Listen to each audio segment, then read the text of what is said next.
Hello guys, welcome back to Lineup. For today's video, we're going to show you or discuss the WIX Dynamic Pages tutorial. So if you're interested, let's get started. So if you're wondering how do you exactly add dynamic pages here for your WIX website, well, in this case, there are going to be a few things you need to know. So in order for you to have dynamic pages here or information that automatically changes via the backend details, well, in this case, what you need to do is you need to first add CMS. And in your website editor, you want to go to search at the top right here. Just type in CMS.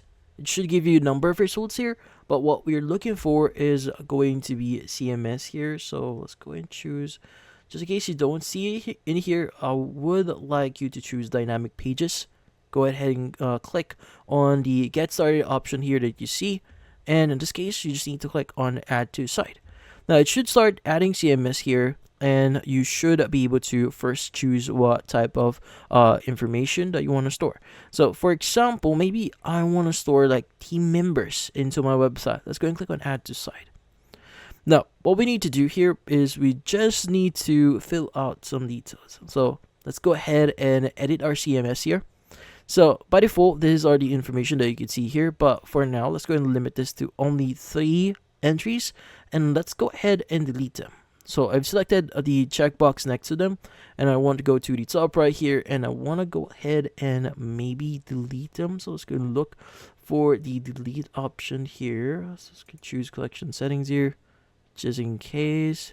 But if you don't see it in here, let's go and exit it in here. And let's go ahead and choose the delete at the top right here. This is where it is. Let's go and click on it, click on delete. Now from here, the great thing about WIX here is editing the information is fairly easy. You just click on that cell and you just edit their information. Like for example, let's go and remove their last names here. We just want to have the first names. As you can see, I'm removing them. You could also change some details. Like for example, let's go and just add test text on it so that we know that it's just for testing purposes. And just to know that we edited the information that we see here. Now you could also go to short description here, long description, your website, the email and phone.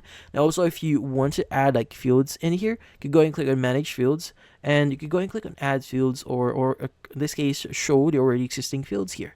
Now you can hide fields just in case, but yeah. So since we are good with this one, let's go ahead and go back into our previous page.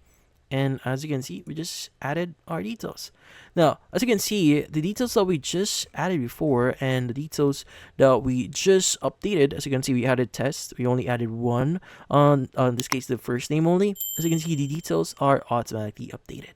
Now, the great thing about this one is if you add other details in here, like for example, we add a fourth member into this section here, it will be automatically added. So how do you edit that? Typically speaking, you just need to go to the left side here, go to my business, and you want to go to the option here for managing your CMS. But just in case if you don't see that, you just want to go to the other icons that you see here. So in this case, this icon here.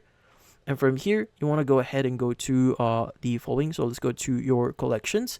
This is our team. So we just recently created. Let's go and click on 3-dot option, and let's go and click on open collection. Now, just an example, I'm going to add a fourth member here. Let's go and click on add item. And maybe I want to say this is going to be Alex. Let's go and add their image. Let's go ahead and select some files here. So maybe I want to upload one image. So let's go and choose an image here. So in here, let's go ahead and maybe upload this one.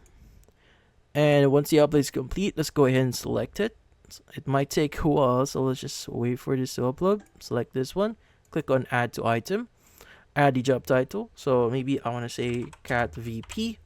Go ahead and add whatever details. So let's just add test here, test. Let's go ahead and add the details. And also the great thing about this one is if you have like long descriptions, you could add like text like this sign to it, like make it add underlines, make it italic, make it bold if you want to, but all those good stuff. But yeah, so we're good for now here. Let's go and exit this one. Let's go back into our website, and as you can see, it is automatically updated. Even the look here is in this case has been updated. Now again, if you want to manage a few things, go ahead and go to CMS. Go to your collections, click on this one, and from here you should be able to start managing them. Like, you can even move them around. So maybe I want to add like the cat VP here at the very last. Since we want to add this at the fourth one, you can go ahead and select that. Go ahead and go back in here. So it might take a while for it to load up, but in this case, yeah. Now, by the way, I would recommend you to click on save at the top right here just to save your changes. So click on save and continue. You can also preview them by clicking on preview, and you should be able to see the changes that you did. But yeah, so in this case, that's about it. Hopefully this video was able to help you. Like and subscribe to line up. Thank you for watching.